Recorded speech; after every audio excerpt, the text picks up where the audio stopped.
నమ్మశక్యంగానే ఉంది. ఎందుకని? కార్మికుల సంఖ్య తగ్గిపోయింది, పనిభారం ఉత్పాదన శక్తి పెరిగిపోయింది, అనుభవజ్ఞులు ఇంటికి వెళ్ళిపోయారు.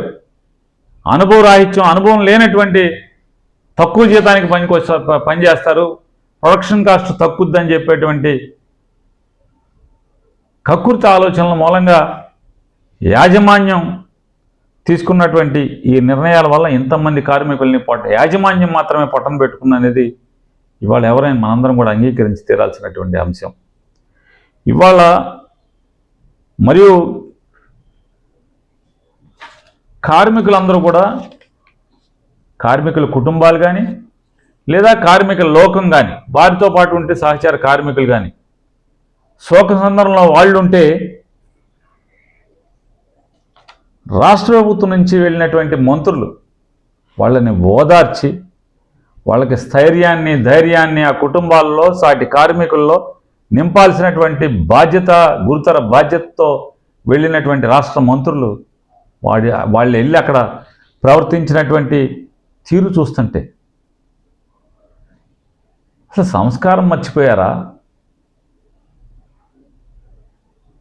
ఇవాళ మనందరికీ సమాజంలో చూస్తుంటాం, మన ఇంట్లో ఎవరైనా చచ్చిపోయి శ్మశానానికి అంతిమయాత్ర జరుగుతుంటే ఆ పార్థివ దేహం మీద పూలు, చిల్లర పైసలు, లేదా కొన్ని చోట్ల మరమరాలు, కొన్ని చోట్ల అటుకులు, కొన్ని చోట్ల కాయగూరలు కూడా జిమ్ముతూ ఉంటారు. వారి వారి ప్రాంతాల్లో వారి వారి కులాచారం, సాంప్రదాయాలను బట్టి.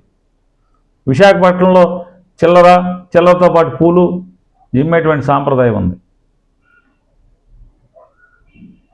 ఇవాళ వీళ్ళ తీరు చూస్తుంటే ఆ పార్థివ దేహాల మీద జిమ్మినటువంటి పైసలు ఏరుకునేటువంటి వారి తంతు, వీరి తంతు ఒకలాగా లేదా?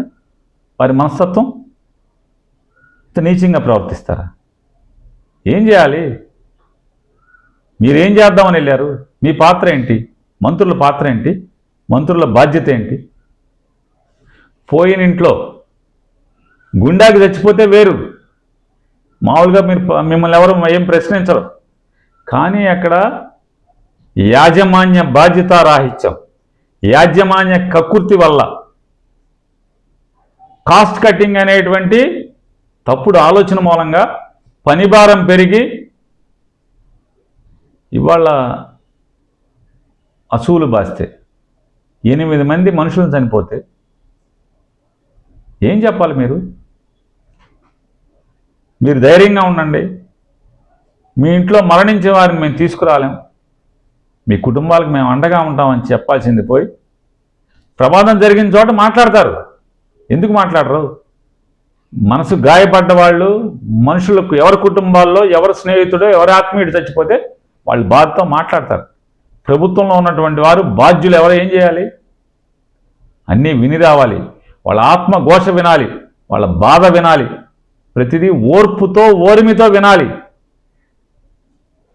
అహంకారంతో మాట్లాడతారా మీరు?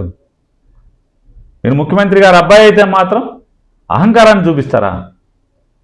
మీరేం మాట్లాడతారు?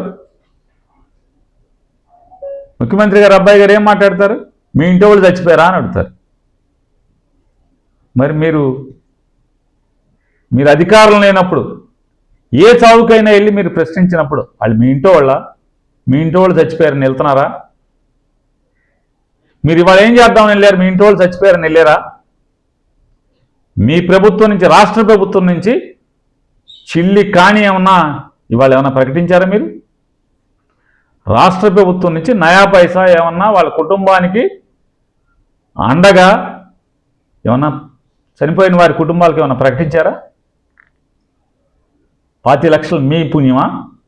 2011లో పెద్ద ఎత్తున ప్రమాదం జరిగితే ఆ ప్రమాదంలో ఎంతోమంది అసూలు వాస్తే కార్మిక లోకం మొత్తం కూడా స్తంభింపజేస్తే ఫ్యాక్టరీని నాడున్నటువంటి యాజమాన్యం 2011లో నాడున్నటువంటి యాజమాన్యం అప్పుడు వరకు 2 లక్షలు, 1,50,000 ఇచ్చేటువంటి నష్టపరిహారాన్ని 25 లక్షల రూపాయలు ఆ రోజు ప్రకటించడం జరిగింది, ఇవ్వటం జరిగింది. మీరు కొత్తగా ఇచ్చేదేంటి? ఈ రాష్ట్ర ప్రభుత్వానికి సంబంధించినటువంటి ఉప ముఖ్యమంత్రి గారు లేదా యథార్థ ముఖ్యమంత్రి గారు ఈ ఇద్దరు వెళ్ళకపోయినా కూడా వచ్చేది అదే 25 లక్షలు కదా. మీరేమి ఇప్పించలేదు కదా,